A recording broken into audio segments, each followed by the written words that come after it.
These are Brazil's Zika babies, the subject of major headlines 3 short years ago. They are now all but forgotten. Most have microcephaly, abnormally small heads with severe neurological impairments. They cannot walk, sit, eat by themselves, or talk, and they require constant medication and attention.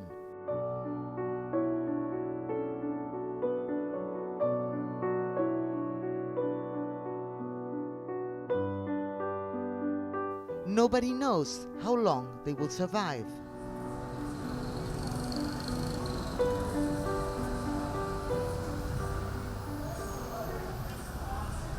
Recife, home to more than 1.5 million people, is the capital of Brazil's northeast Pernambuco state, and one of the focal points of what was once feared would become a global epidemic. 450 Zika babies were born in the state between 2015 and 2016, 15% of the country's just over 3,000 cases. Most of the enormous task of caretaking for these children takes place in small, humble dwellings in the city's poor neighborhoods, by mothers thrust into 24-hour-a-day duty. Minha vida mudou totalmente porque eu trabalhava, né? Eu tive que sair do trabalho para me dedicar a ela. E no começo a terapia era intensas. Então assim, a gente saía de manhã de casa e só chegava à noite. E isso de segunda a sexta. In this neighborhood, 4 women in a 5-block area gave birth to babies with what is now called the congenital Zika syndrome.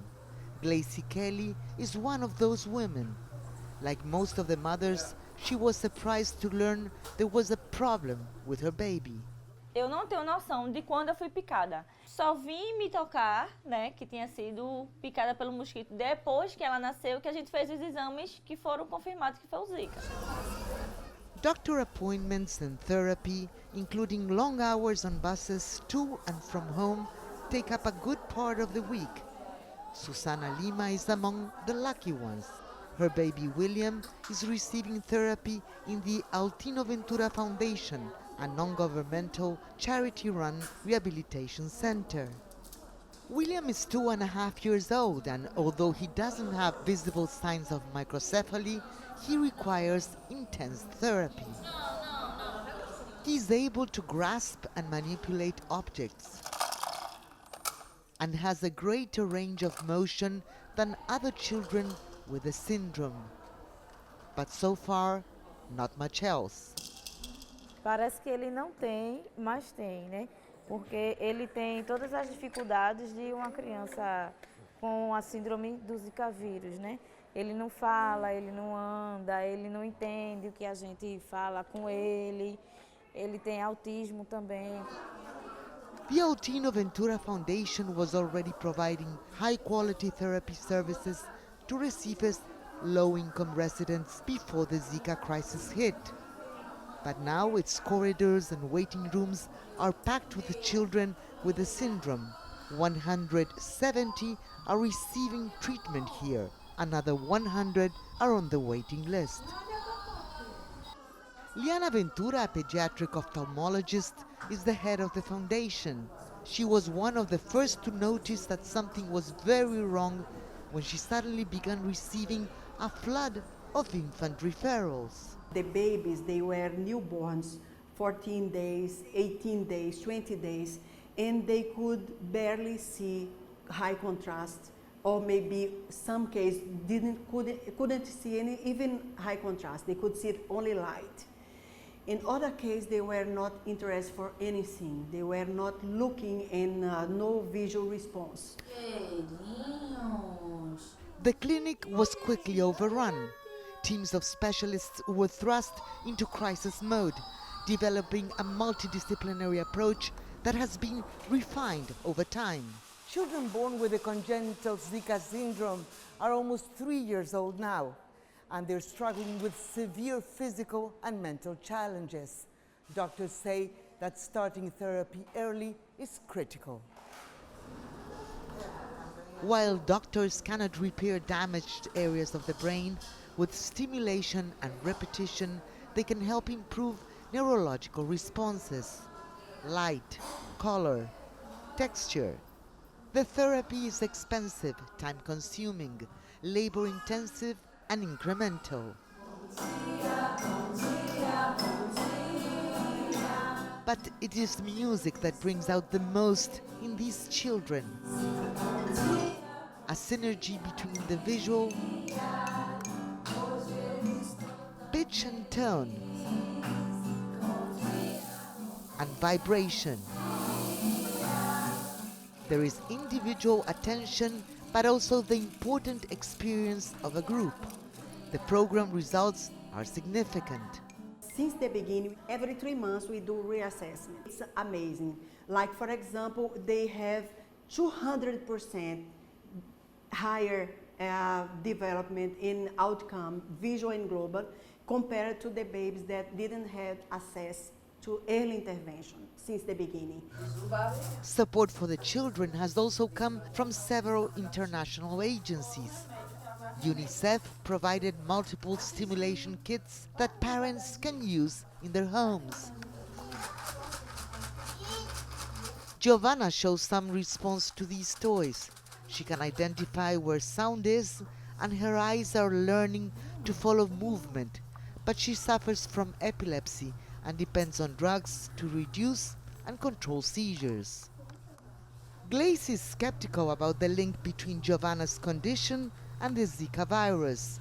She says there are no clear answers as to why only certain poor areas were affected, and why the number of cases dropped so dramatically and did not spread to the rest of Latin America. Only 20 cases have been confirmed in Brazil this year. Eu acho que o que eles deveriam fazer é procurar saber o porquê para evitar outros casos. Porque hoje em dia a gente sabe que um caso ou outro ainda está saindo. Então, assim, ainda tem algo errado. Guilherme Soares receives physiotherapy at another NGO, the Association of Parents and Friends of the Disabled, APAE. He's doing well compared to other children. His mother, Germana, is the president of a support group called Union of Mothers of Angels and one of the most outspoken critics of the Zika theory. She believes a larvicide put in her drinking water by local health officials to fight against dengue contributed to the children's neurological problems and may be the lone culprit. She says her organization has confirmed that at least 90% of the affected families were drinking water containing larvicide. Todo mundo tem um sentimento que não foi o Zika, ou que não foi apenas o Zika. Em 2014, esse larvicida foi trocado porque ele era mais rentável, né? Ele era mais forte porque o antigo larvicida não estava matando as larvas, porém foi o único larvicida no mundo que foi permitido ser usado na água e ser ingerido. O único no mundo. Então, eu acredito, eu não tenho provas, eu não tenho como provar, eu não sou profissional, não sou pesquisador, não sou cientista, sou mãe, sou vítima disso tudo, tá? Eu acredito que esses bebês tenham sido envenenados. But scientists at the Fiocruz Foundation, Brazil's most important mosquito research center, dismiss such explanations. They're still studying the virus, but believe their peer-reviewed research proves that mosquito-borne Zika is the sole cause of the syndrome. They say the precipitous drop in infections is due to something called herd immunization. Várias pessoas que eram susceptíveis à infecção se infectaram e aí, depois de nas doenças transmissíveis, é bastante clássico isso, há um período em que os susceptíveis se infectaram, então há uma baixa de novos números de casos.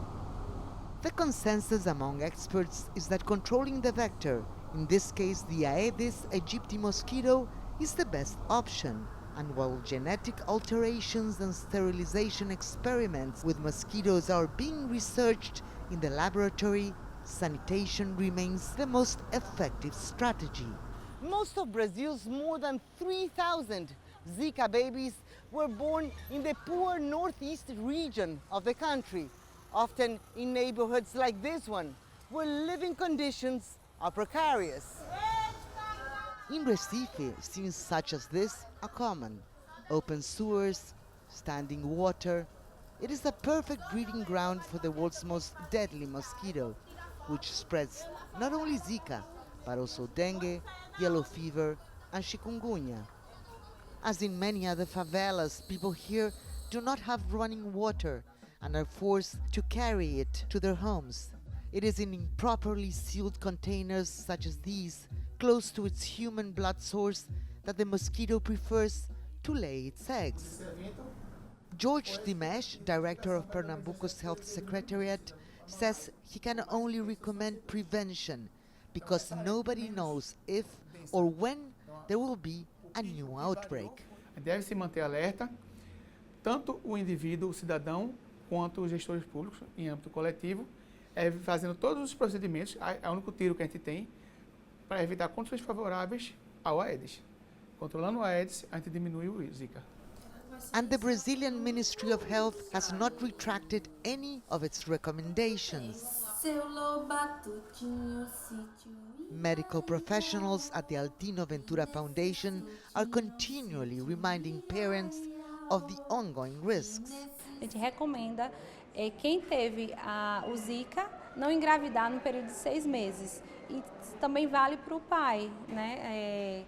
Se ele teve o Zika, também evitar ter relações sexuais sem a camisinha nesse período, por 6 meses. Meanwhile, many mothers are struggling with extreme financial and emotional challenges, relying for support on charities such as Project Angel Group, here distributing food and diapers.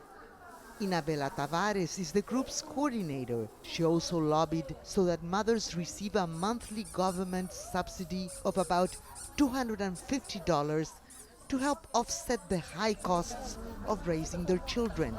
But she's worried about the future. A gente luta para que a gente morra primeiro que os filhos, né? Que não consiga ver ele chegar a falecer. Então a gente luta para isso. It is the same fight that Susana and William, Germana and Guilherme, and Gleice and Giovanna, and thousands of other families face as they move from one task to another every hour of every day. Eu sempre digo, né? Todo ser humano tem uma limitação, né? Eu tenho uma limitação, você tem outra. Então, assim, a Giovana hoje ela não fala, não anda, né? Mas possa ser que daqui a 2, 3 anos, 10, ela venha falar e venha andar, ou não. Então, assim, ela conversa comigo pelo olhar, né? Eu como mãe, eu já sei o que ela está sentindo, já sei o que ela quer. Então, para mim isso basta. Minha filha está comigo e é o suficiente.